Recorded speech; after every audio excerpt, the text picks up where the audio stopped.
4 مہینے 10 دن کی مدت بہت ہو گئی ہے.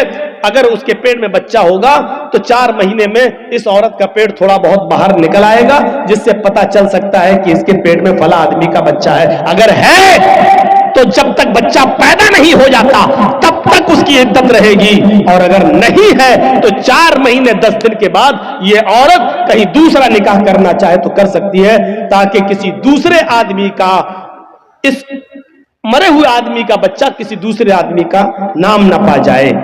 یہ اسلام نے ایک باؤنڈیشن لگا دی ہے, باؤنڈیشن بہت سختی ہے اس معاملے میں. ہاں, خلا کا معاملہ تھوڑا سا الگ ہے.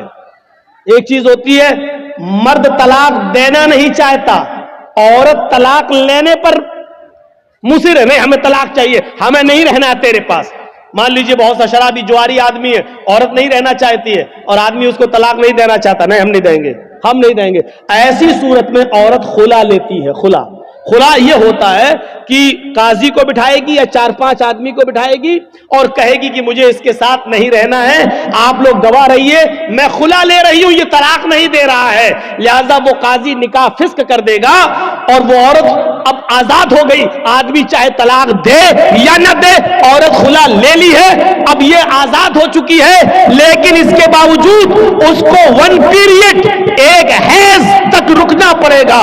وہ دوسری شادی نہیں کر سکتی ہے جب تک کہ اس کو ایک پیریڈ نہیں آ جاتا ہے. ایک پیریڈ کا مطلب اس کو, عورت کو جو ہر مہینے جو ہر عورت کو جو خون بلڈ آتا ہے, ایک پیریڈ, جب تک وہ پیریڈ نہیں آ جاتا تب تک وہ دوسرا نکاح نہیں کرے گی, اور پیریڈ آنے کے بعد پھر وہ دوسرا نکاح کر سکتی ہے. پیریڈ آنے کا مطلب یہ ہے کہ وہ حاملہ نہیں ہے, یعنی جس آدمی سے اس نے خلا لیا ہے اس کا بچہ اس کے پیٹ میں نہیں پل رہا ہے.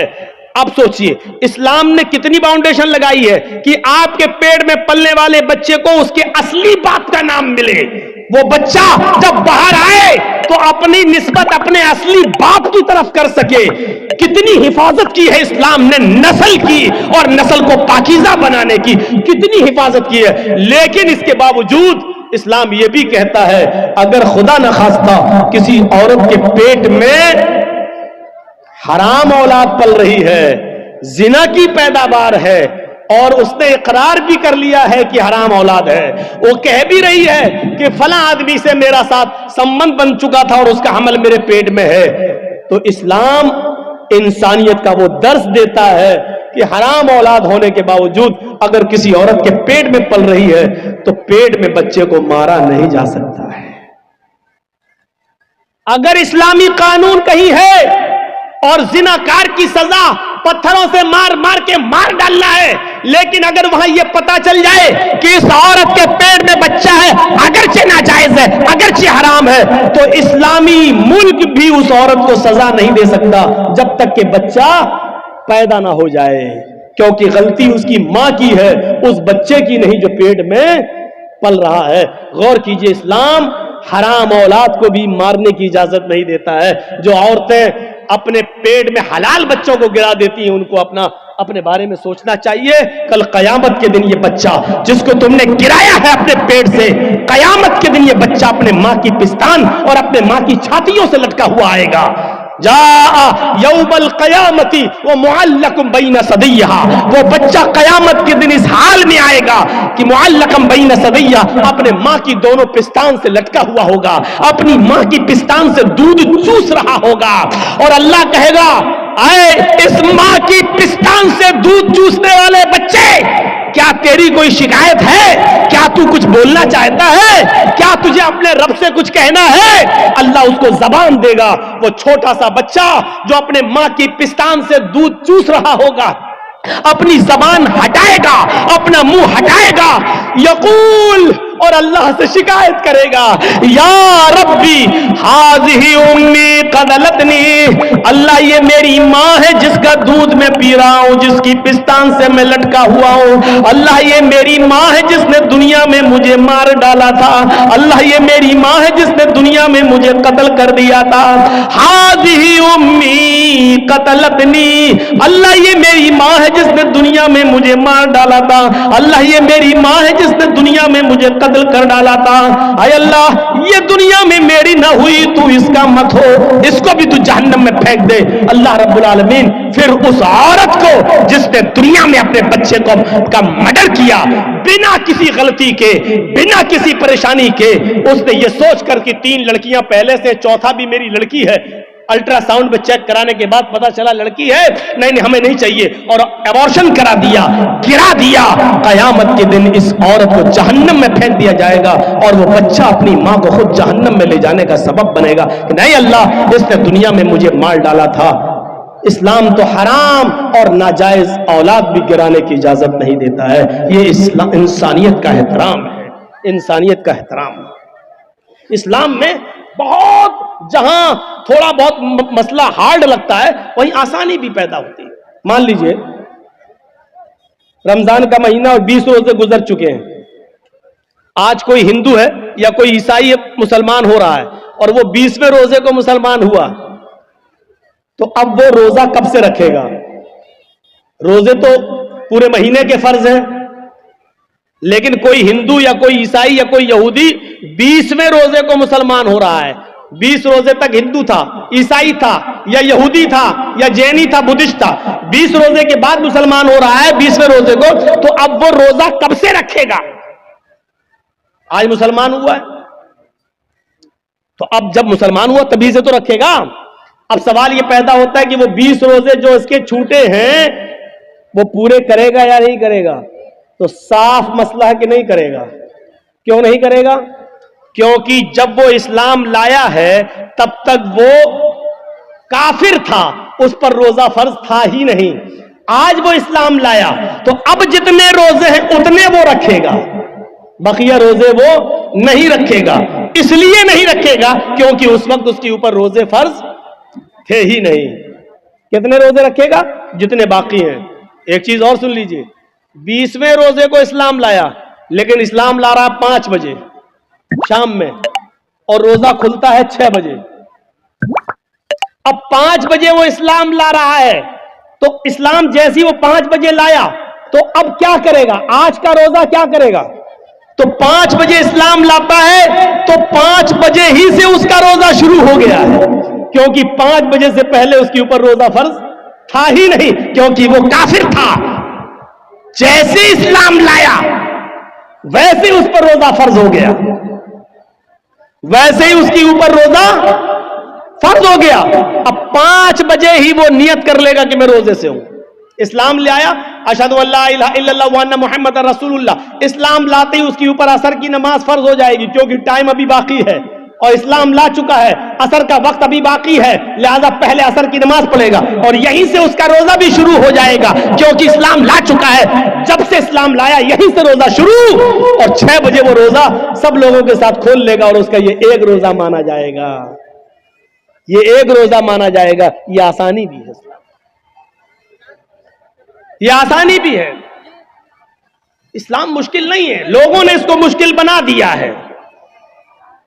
کیا وہ لوگ صحابہ نمازیں نہیں پڑھتے تھے؟ کیا وہ روزے نہیں رکھتے تھے؟ مشکل بنا دیا ہے. فجر میں نہیں اٹھ پا رہے ہیں صاحب, کیوں؟ اب رات میں 1 بجے جرجی صاحب کو ٹائم ملے گا, 3 بجے تک جلسہ چلے گا, پھر آدمی یہاں سے جائے گا, تھوڑی دیر کمر سیدھی کرے گا, فجر میں اٹھے گا؟ نہیں اٹھ پائے گا. کلیئر ہے. لیکن یاد رکھیے مولانا جرجیز کا جلسہ اور اس جلسے میں 2:30 بجے 3 بجے تک جاگ لینا اور اس جاگ لینے کے بعد صبح فجر کی نماز میں نہ آنا, یہ دلیل نہیں ہے اس بات کی کہ آپ کا جلسہ کامیاب ہو گیا ہے, یا یہ عذر نہیں ہوگا کہ میں جلسہ سننے کی وجہ سے رات میں جاگ لیا اس لیے فجر میں ہم نہیں اٹھ پائے. جلسہ کرانا فرض نہیں تھا, فجر کی نماز پڑھنا فرض تھا. آپ نے ایک فرض کو چھوڑا اس کام کے لیے جو آپ کے اوپر فرض ہی نہیں تھا. میرے بھائیوں, یہاں سے یہ میسج لے کے اٹھیے گا, یہ پیغام لے کے اٹھیے گا, یہ تصور لے کے اٹھیے گا. تو انسانیت یہ ہوتی ہے, انسانیت.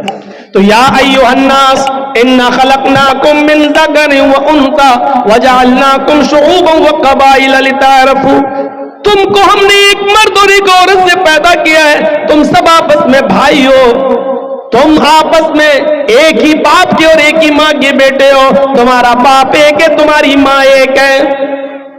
اچھا ایک چیز اور بتائیے, غور سے سننا. ہم مسلمان ہیں, یہ ہندو ہے, ہم دونوں کا جھگڑا ہوا ہے. اب کورٹ میں گئے تو جج صاحب بیٹھے ہیں, اگر مسلمان ہیں تو ان کا دل چاہتا ہے کہ ہم مسلمان کی طرف تھوڑا سا جھکاؤ کر دیں, ہندو ہے تو وہ چاہتا ہے تھوڑا سا ہندو کی طرف جھکاؤ کر دیں. یہ ہوتا ہے, یہ ہوتا ہے.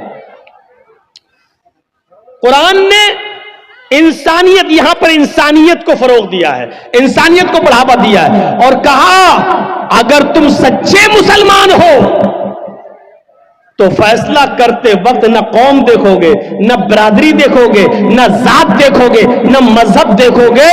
حکم وَلَا يَجْرِمَنَّكُمْ شَنَآنُ قَوْمٍ عَلَىٰ أَلَّا تَعْدِلُوا اعْدِلُوا هُوَ أَقْرَبُ لِلتَّقْوَىٰ. بھائی جس کو جانا ہو ابھی اٹھ کے چلے جاؤ یار, کیوں بار بار اٹھ رہے ہو؟ بہت ڈسٹرب ہوتا ہے ہم کو سامنے. لا یجرمنکم شنآن قوم, اے مسلمانوں کسی قوم کی دشمنی, کسی مذہب کی دشمنی تمہیں اس بات پر مجبور نہ کر دے کہ تم سچا فیصلہ نہ کر سکو, ان کے ساتھ انصاف نہ کر سکو. ایسا نہیں ہونا چاہیے. اعدلوا, ہر حال میں سچا فیصلہ کرنا, چاہے وہ مسلمان کے خلاف جائے, چاہے وہ ہندو کے خلاف جائے, عیسائی کے خلاف جائے, تمہارے اپنے خلاف جائے, تمہارے اپنے بیٹے کے خلاف جائے, تمہاری اپنی اولاد کے خلاف جائے. اچھا آپ کے ہاں مان لیجئے, ہمیں نہیں معلوم چاپی میں یہ ہوتا ہے یا نہیں ہوتا ہے, بنگال کے جلسوں میں بہت جگہ ایسا دیکھا گیا ہے کہ ایک گاؤں میں کوئی لڑکا اسی گاؤں کی کسی لڑکی کو لے کے بھاگ گیا, 2-4 دن کے بعد پکڑ گئے, گاؤں واپس آئے. اب لڑکی کا باپ روتا ہے, او میری لڑکی تو عزت لٹ گئی, برباد ہو گئی, منہ دکھانے کے لائق نہیں ہے. اب زور ڈالا جاتا ہے گاؤں کی طرف سے کہ تو لے کے بھاگا تھا, چل اب شادی کرو اس کے ساتھ. یہ گاؤں کی طرف سے فیصلہ ہوتا ہے شادی کرو اس کے ساتھ, اور وہ لڑکا تیار نہیں ہے شادی کرنے کے لیے. وہ لڑکا کہہ رہا بھائی شادی کی تو کوئی بات ہی نہیں ہوئی تھی. اب یہ لڑکی کا باپ کہہ رہا ہے یہ لڑکا لے کے بھاگ گیا میری لڑکی کو, اب میری لڑکی تو بدنام ہو گئی, کچھ ہوا ہو یا نہ ہوا ہو لیکن بدنام تو ہم ہو گئے, کون میری لڑکی سے شادی کرے گا؟ لڑکے کا باپ یہ کہہ رہا بھائی دونوں باتیں کرتے تھے, موبائل پہ لگے رہتے تھے رات رات بھر, ہم کیا کریں؟ لڑکا کہہ رہا ہم شادی کیوں کریں, شادی کی کوئی بات ہی نہیں ہوئی ہے اس سے ہماری. ٹھیک ہے ہم بھگا کے لے گئے تو تمہارے گھر تھوڑی گھس کے لے گئے تھے, ہم فون پہ بات ہوئی فلاں جگہ تم آ جاؤ, ہم بھی فلاں جگہ چل رہے ہیں, موٹر سائیکل لے کے آ جائیں گے, ہم وہاں موجود تھے, یہ آ گئی, ہم لے کے بھاگ گئے. اب گاؤں میں جو سرپنچ ہوتے, مکھیا لوگ, سنو, اگر یہاں پر بھی ایسا ہوتا ہے تو سن لیں اس گاؤں کا مکھیا اور سردار, قیامت کے دن تمہیں بھی گواہی دینا پڑے گی اور اللہ کے سامنے تمہیں بھی جواب دینا پڑے گا. اب کیا ہوتا ہے, اچھا ٹھیک ہے تو شادی نہیں کرے گا, نہیں, اب اس لڑکی کا تو عزت خراب ہو گئی, ہاں تو کیا ہوا, چل 5 لاکھ روپے جرمانہ دے گا لڑکا والا لڑکی کو. ابے تیرے باپ کا فیصلہ ہے؟ گاؤں کے مکھیا, سردار یا سرپنچ یا پنچایت میں جو لوگ بیٹھ کر یہ فیصلہ کرتے ہیں یہ سب رونگ ہے, قرآن و حدیث کے خلاف فیصلہ کر رہے ہیں. دنیا میں 5 لاکھ 4 لاکھ روپے دلوا سکتے ہو لیکن قیامت کے دن اپنے آپ کو بچا نہیں سکتے ہو اس فیصلے سے. سوال یہ پیدا ہوا ہے کہ لڑکا بھاگا تو لڑکی بھی تو بھاگی, پھر جرمانہ صرف لڑکے پر کیوں عائد ہو رہا ہے؟ اور لڑکے کا پیسہ 4 لاکھ 5 لاکھ روپے آپ لڑکی کو اور اس کے باپ کو دلا دیتے ہیں. یہ کہاں کی انسانیت ہے؟ جبکہ قرآن یہ کہہ رہا ہے الزانیۃ والزانی فاجلدوا کل واحد منہما 100 جلدہ. زنا کرنے کی بدکاری کی شروعات لڑکے کی طرف سے پہلے نہیں، لڑکی کی طرف سے پہلے ہوتی ہے. بھاگنے اور بھگانے کی شروعات لڑکے کی طرف سے نہیں، لڑکی کی طرف سے پہلے ہوتی ہے. یہ سوئی ہے، یہ دھاگا ہے. جرجی صاحب سوئی میں دھاگا ڈال رہے ہیں لیکن سوئی کو ہم ایسے ہٹا دیتے ہیں، دھاگا جا ہی نہیں سکتا ہے. جب سوئی اپنی جگہ پر کھڑی ہے، ٹس سے مس نہیں ہو رہی ہے، تب دھاگا اس سوئی کے اندر چلا جائے گا. یہ صاف صریح دلیل ہے اگر لڑکی اپنے آپ کو بچائے تو لڑکا کبھی اس کے ساتھ زنا کر ہی نہیں سکتا. مولوی جرجیز کی بات انڈین قانون کے خلاف ہے، لیکن قرآن و حدیث کی روشنی میں ہے. زنا کی شروعات اگر لڑکی بھاگنے کے لیے تیاری نہ ہو تو لڑکا بھگا ہی نہیں سکتا ہے. لڑکی بھاگتی نہیں. سوال ہے صاحب میرا لڑکا، تمہارا لڑکا میری لڑکی بھگا کے لے گیا، تو 18 سال تک پالتا رہا، پھر تو اپنی الماری بھی نہیں بچا سکا. وہ پیسہ بھی لے کے بھاگ گئی اور سونا بھی لے کے چلی گئی، زیور بھی لے کے چلی گئی. جب تو اپنی لڑکی پر اتنا کنٹرول نہیں کر سکا تو جرمانہ لڑکے والوں پر لگاتے. اور یہ فیصلہ پنچایت کرتی ہے، گاؤں کی سرپنچ کرتا ہے، مکھیا کرتا ہے، سردار کرتا ہے یہ فیصلہ جو قرآن و حدیث کے خلاف.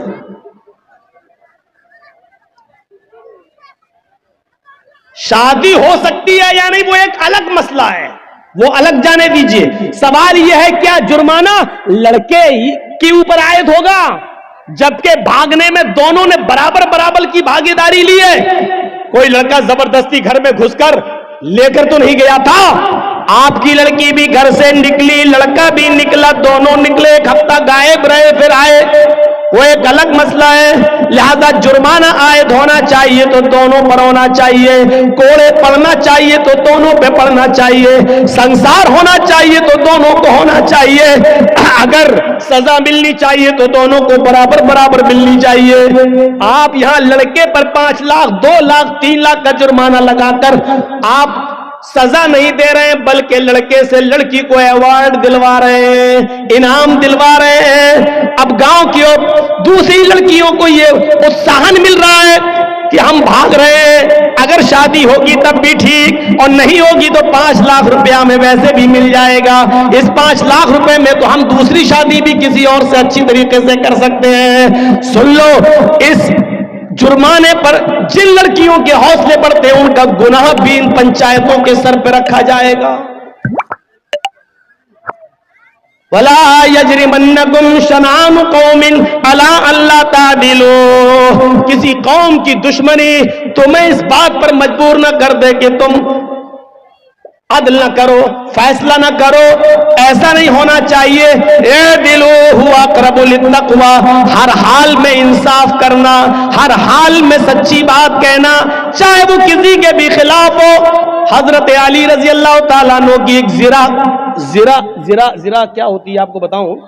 زرہ ہوتی ہے، جنگ میں جب لڑا جاتا تھا تو ایک لوہے کی قمیص کی طرح یا کرتے کی طرح ایک وہ ہوتا تھا، وہ اپنے گلے میں ڈال لیا جاتا تھا تاکہ دشمن کا تیر سینے میں نہ لگے، اس لوہے پر لگ جائے. تیر آئے، کھنجر آئے، تلوار آئے تو وہ لوہے پر لگے، تو اس کو بولتے تھے زرہ. تو جنگ میں جاتے تھے تو زرہ پہن لیتے تھے صحابہ. حضرت علی کی بھی ایک زرہ تھی جو گھر کے باہر رکھی ہوئی تھی. حضرت علی اندر چلے گئے، زرہ باہر رکھی رہی. جب گھر سے باہر آئے تو زرہ غائب ہو گئی. پانی ہے؟ ٹھیک ہے، چلو آج پی لیتا ہوں.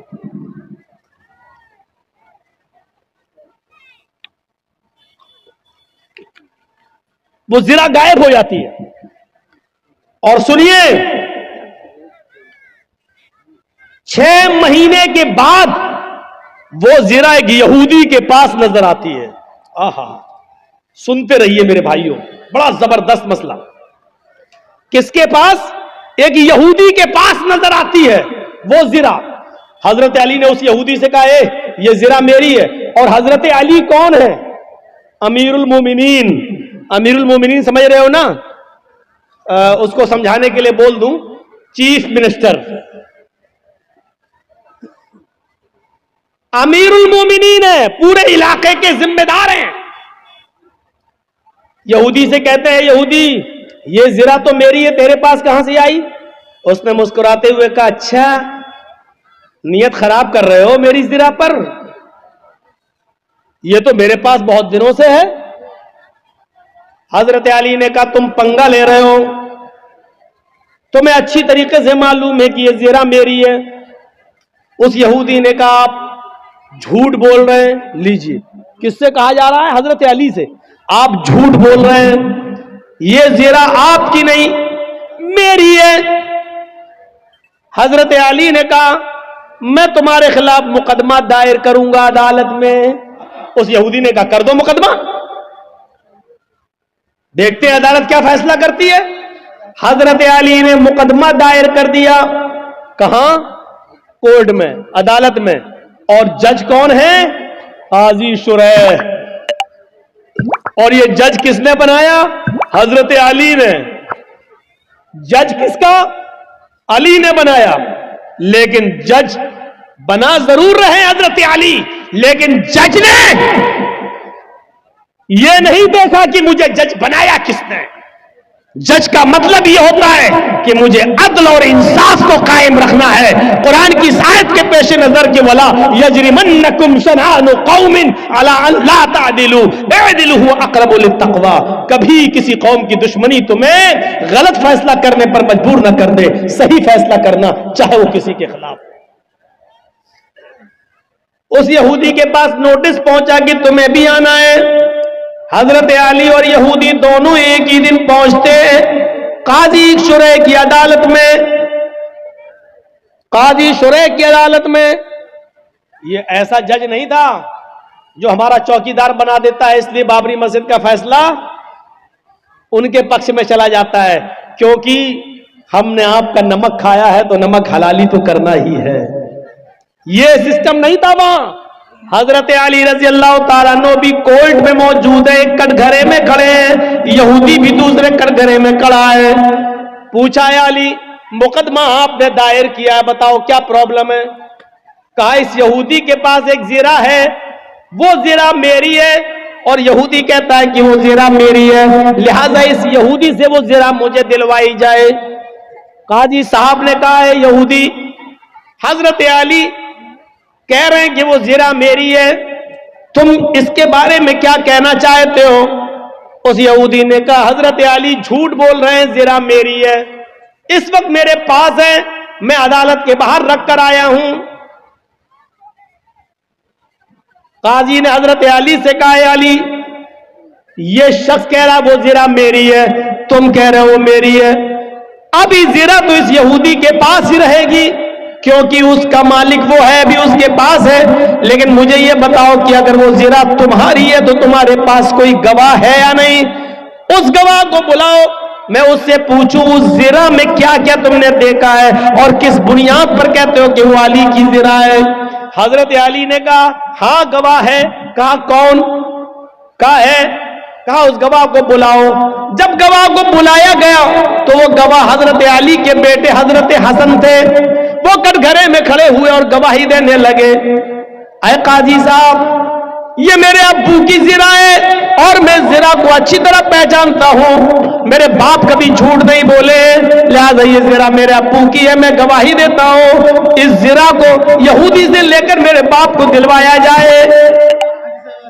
قاضی صاحب کا فیصلہ سنیے. قاضی صاحب کا فیصلہ سنیے. قاضی صاحب کہتے ہیں امیر المومنین سے اے علی جی آپ کی گواہی آپ کے بیٹے نے دی اور شریعت باپ کے حق میں بیٹے کی گواہی معتبر نہیں مانتی ہے.